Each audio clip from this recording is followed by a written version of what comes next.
Episode 3 की starting में दिखाया जाता है कि सभी लोग बॉस के ऊपर हमला कर रहे होते हैं। उनमें से कुछ कहते हैं ध्यान से, हमें बॉस को हराना होगा।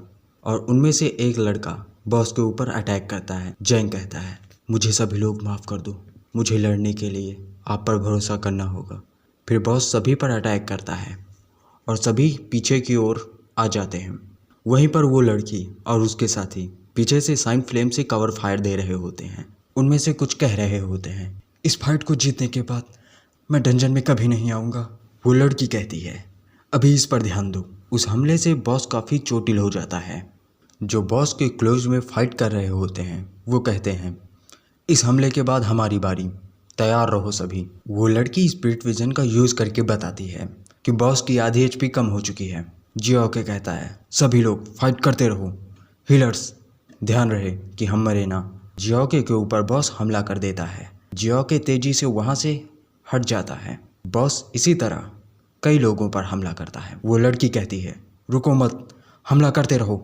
और वो लोग काफ़ी अच्छी तरीके से बॉस के ऊपर हमला कर रहे होते हैं। उनका हमला सीधा जाके बॉस के ऊपर लगता है। उनमें से एक लड़का कहता है, ये बॉस चाहे जितना ताकतवर हो, लेकिन इस तरह के हमले को ये बॉस बर्दाश्त नहीं कर सकता। तभी धमाका होता है और बॉस डेंजरस तरीके से बाहर आ रहा होता है।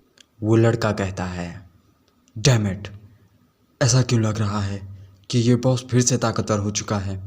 और बॉस तेजी से एक लड़के के सर को धड़ से अलग कर देता है और काफ़ी शांत तरीके से खड़ा हो जाता है।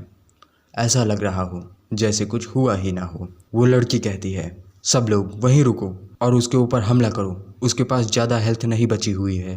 लेकिन सभी लोग उससे दूर भाग रहे होते हैं और बॉस हवा में जाने लगता है और हवा में जाके एक हमला करता है जो लेज़र बीम जैसा होता है। ये देखकर सभी हैरान होते हैं। जियोके कहता है, ये पावर तो ब्रेक थ्रू होने के बाद आती है, क्या इसने ब्रेक थ्रू किया है।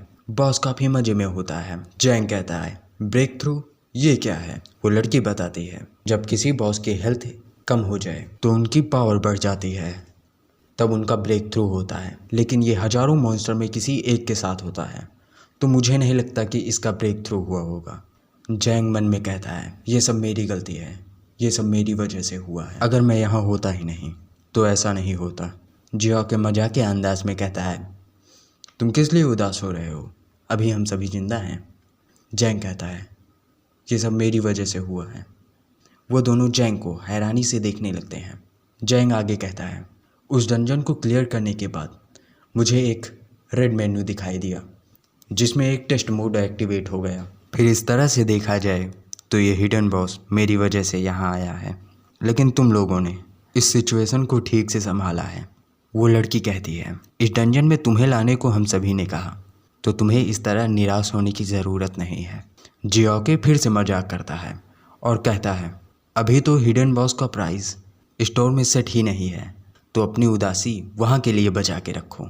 जियोके सभी से कहता है, हमारे पास अभी मौका है, जब तक अपनी चार्ज पावर को बढ़ाने के लिए मेरे पास समय है, तब तक मैं अपनी अनलिस्ट स्लैश पावर से बॉस को एक ही झटके में मार दूंगा। फिर वो अपनी रेड लोटस फिन फ्लेम को एक्टिवेट करता है। वो लड़की कहती है, जाओ, मैं अपनी सारी पावर से तुम्हारी मदद करूंगी। जैंग कहता है, तुम लोग मेरे लिए। जियोके कहता है, अरे भाई, जिंदा रहो और जल्दी स्ट्रांग बन जाओ। और वो अपनी पावर को अनलीश करते हुए बॉस की तरफ बढ़ता है और कहता है, इस समय मैं चाहता हूँ कि तुम मर जाओ। जम करके एक स्लैश लगाता है और कहता है, कमीने, हो सके तो मुझे मार के दिखा। फिर वो बॉस भी एक स्लैश लगाता है और जियोके उसे काफ़ी आसानी के साथ डॉज कर लेता है। फिर वह बॉस हवा में जाने लगता है। जियोके कहता है, कमीने, अगर तू लड़ सकता है तो नीचे आके लड़। वो बॉस अपना वही अटैक फिर से करता है। जियोके डॉज करते हुए कहता है, कमीने, तेरा निशाना चूक गया।